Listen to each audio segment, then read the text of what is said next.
All right, so today we're going to be diving into, well, it's a story that's as chilling as a Siberian winter, I guess you could say. Ooh, very nice. But speaking of Siberia, did you know it's so vast that you could fit the entire continental United States in it and still have room for Texas twice over? Crazy, right? But on a serious note, today we're talking about the 2016 Irkutsk mass methanol poisoning, a tragedy that really grips Russia and left the world reeling. I'm Hari and ready to unpack this complex event with all of you. And I'm Kimi, here to delve into all the details and help our listeners understand just what made this tragedy so much more than just a simple poisoning case. Yeah, exactly. Because this event in Irkutsk, a city of 600,000 nestled beside the beautiful Lake Baikal, wasn't just about a toxic bath oil claiming over 70 lives in December of 2016. It exposed a harsh reality of economic hardship and regulatory failures, and really a desperate search for affordable alternatives in a nation grappling with some very complex challenges. Yeah, it's crucial to understand the backdrop of Russia in the 2010s, a time marked by a financial crisis and all those international sanctions following the Ukrainian crisis. And all of that really squeezed the purchasing power of everyday citizens. So even as salaries saw some growth, the cost of essential goods like food, housing, and everyday items, all of things just skyrocketed. And it led to a concerning rise in poverty across the nation. And this economic strain becomes even more significant when you consider Russia's historically high alcohol consumption, according to the World Health Organization. Back in 2016, the average Russian consumed a staggering 11.7 liters of alcohol per year, Wow. placing them among the highest consumers globally. So imagine a population facing all this financial pressure, and they're accustomed to a certain level of alcohol consumption, and then all of a sudden legal vodka, which is a staple in their culture, starts becoming increasingly expensive because of government regulations. It's a recipe for a dangerous shift in behavior, isn't it? Absolutely. And that's where we see surrogate alcohols start to emerge. And those are a cheaper, unregulated, and significantly more dangerous alternative that began filling the void.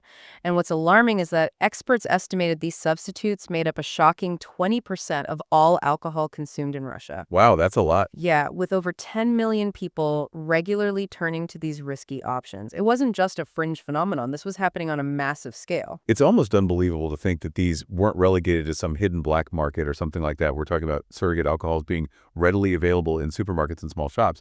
And get this, vending machines. Vending machines. Vending machines, can you believe it? Wow. It really paints a picture of how easily accessible these potentially lethal substances were, particularly in poorer communities where affordability was more important than safety concerns. And this accessibility, it really becomes a key factor when we look at the heart of the tragedy. The infamous boyarishnik, a hawthorn-scented bath oil that became a tragically popular substitute for vodka. The name itself is steeped in irony. It's derived from the Russian word for hawthorn, which is also linked to a popular tincture, so it almost feels like a deliberate attempt to blur the lines between a harmless product and its dangerous misuse. And it was a dangerous game they were playing, and the tragedy unfolded quickly when people began arriving at hospitals on December 17th, Well, wow. initially presenting symptoms that mimicked typical alcohol overconsumption. Makes sense. But as the hours ticked by, a far more sinister reality emerged. These weren't cases of overindulgence. This was methanol poisoning on a horrifying scale. And the death toll just continued to climb with each passing day, a grim reminder of the socioeconomic realities that fueled this tragedy. Reading the New York Times coverage, it just paints this heartbreaking portrait of the victims, many of whom were ordinary working people, teachers, nurses, drivers, all holding down steady but often low-paying jobs, driven to these dangerous substitutes out of, sheer economic necessity. Yeah, and the sheer scale of the tragedy forced a reckoning, with Irkutsk declaring a state of emergency as authorities scrambled to seize illegal alcohol and hold those responsible accountable. Oh, wow. It was a whirlwind of arrests, targeting vendors, police officers, and even high-ranking government officials, Wow, really? exposing this web of corruption that allowed this deadly trade to flourish. Even President Putin stepped in, demanding stricter regulations on alcohol-containing products and increased penalties for illegal production. And he also demanded a broader excise tax that would encompass pharmaceuticals and cosmetics with high alcohol content. It sounds like the government really threw the book at this problem. It makes you wonder, though, was it enough to address the core issues, Did simply making vodka more affordable truly tackle the underlying problems of poverty and lack of opportunity that drove people to these dangerous alternatives in the first place? That's a crucial question, and one that lingers long after the initial shock subsides. The Irkutsk tragedy wasn't just a singular event. It exposed a complex interplay of economic hardship, regulatory gaps, and a desperate search for relief in a society grappling with immense pressures. I'm curious about those bottles of Boyarishnik. You mentioned they carried warnings against consumption, yet everyone seemed to know they were being used as a cheap vodka substitute. Was there any attempt to control its distribution, or was it just readily available everywhere? That's a fascinating point, and it really underscores the complexity of this issue. You see, while the bottles explicitly stated not for consumption, this warning seemed to exist in a strange parallel universe where everyone, from consumers to authorities, acknowledged its intended use as a cheap intoxicant. So the tragedy wasn't a result of people unknowingly ingesting a toxic substance. It stemmed from a collective acceptance of a dangerous workaround in a system that failed to provide safe, affordable alternatives. So it wasn't just about affordability then. There's a cultural element to it as well. This acceptance of Boyarishnik, even with its dangers as a viable option, speaks to a certain level of, I guess, normalization of these surrogate alcohols within Russian society, right? Absolutely, and that's a crucial aspect to understand. The widespread use of surrogate alcohols wasn't simply an economic phenomenon. It was deeply intertwined with societal norms and a culture that tolerated, even condoned, these dangerous alternatives. There was a certain level of apathy, a sense of inevitability, perhaps even a fatalistic acceptance that these substitutes were an unavoidable part of life for a segment of the population. And this brings us to the crux of the matter, the methanol itself. Can you delve a little deeper into what makes it so dangerous compared to the ethanol found in alcoholic beverages? It's not just about getting a stronger buzz or something. There's a chemical reason why methanol is deadly, right? Yeah, and understanding the difference between methanol and ethanol is critical to grasping the severity of this tragedy. While both are types of alcohol, their chemical structures and how our bodies metabolize them are vastly different. Ethanol, the kind we find in beer, wine, and liquor, is broken down by our livers into compounds that are eventually eliminated. Methanol, on the other hand, undergoes a much more sinister transformation. So what happens when methanol enters the body? When methanol is ingested, our livers convert it into, well, formaldehyde. Formaldehyde. Yeah, the same stuff used to preserve specimens in labs. This formaldehyde then further breaks down into formic acid, which is highly toxic and can cause severe damage to our organs, especially the optic nerve, often leading to blindness. That's horrifying because like your own body is turning against you. Yeah. And what makes it even more dangerous is that the symptoms are often delayed.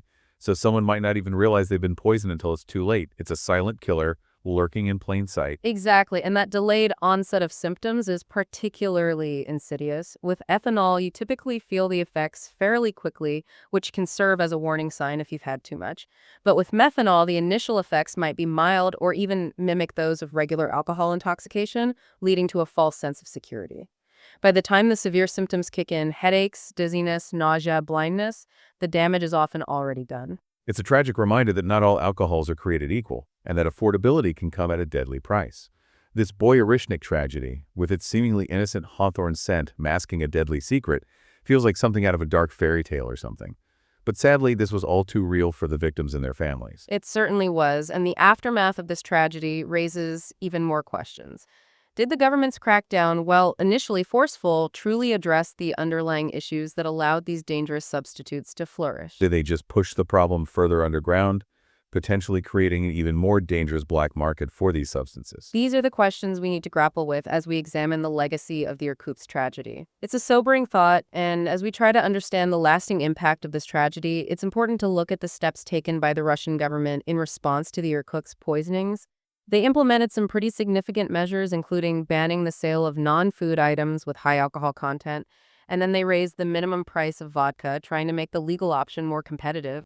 Yeah, so they were trying to incentivize people to Exactly. buy the safe stuff. Exactly. But did those actions truly address the underlying issues, or did they just shift the problem elsewhere, Yeah, that's a good point. That's the lingering question, isn't it? Yeah. I mean, the measures they took were undoubtedly significant, especially the ban on vending machines selling alcohol, which directly addressed that ease of access that we talked about earlier. They even went so far as to make it illegal to sell non-food ethanol products at a price lower than regulated vodka.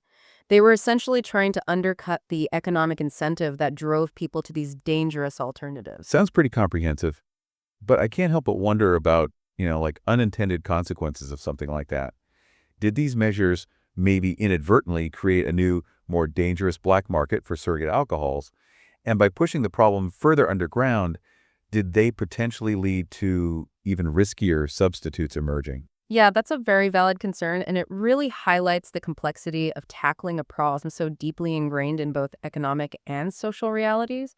While the government's actions aimed to, curb access to dangerous substances, there's always a risk that such restrictions can just lead to a shift in the market rather than a complete eradication of the problem, unfortunately. Yeah, it's like squeezing a balloon. You might push the air out of one section, but it simply expands in another, right? The Irkutsk tragedy serves as this really stark reminder that addressing these complex issues requires a multifaceted approach, one that tackles not just the symptoms, but also the root causes like poverty, lack of opportunity, and even just a culture that normalizes risky behavior. Exactly. It's a reminder that effective solutions need to go beyond simple bans and price controls. They need to address the socioeconomic factors that create a demand for these dangerous alternatives in the first place. Things like providing access to affordable healthcare, mental health services, and job opportunities. All of those things can really empower individuals to make healthier choices and hopefully break free from those cycles of desperation that lead to such tragic outcomes. Well, this deep dive has been a journey through a complex and heartbreaking event, shedding light on a tragedy that, honestly, probably could have been prevented. The Irkutsk methanol poisoning is a story of human resilience in the face of hardship, but also a stark warning about the consequences of ignoring the plight of vulnerable populations. And it's a reminder that behind the statistics are real people whose lives are forever altered by these tragedies. And while we can't change the past, understanding the factors that led to this event can help us work towards a future where such tragedies become a relic of the past, not a recurring nightmare. Thank you for joining us on this deep dive, and a special thanks to Kimi for lending your expertise and insights to help us navigate this complex issue. It was my pleasure. And to our listeners, we hope this exploration has provided you with a deeper understanding of the Irkutsk tragedy and its far-reaching implications. Let's keep the conversation going, because only by acknowledging these issues can we hope to find meaningful solutions.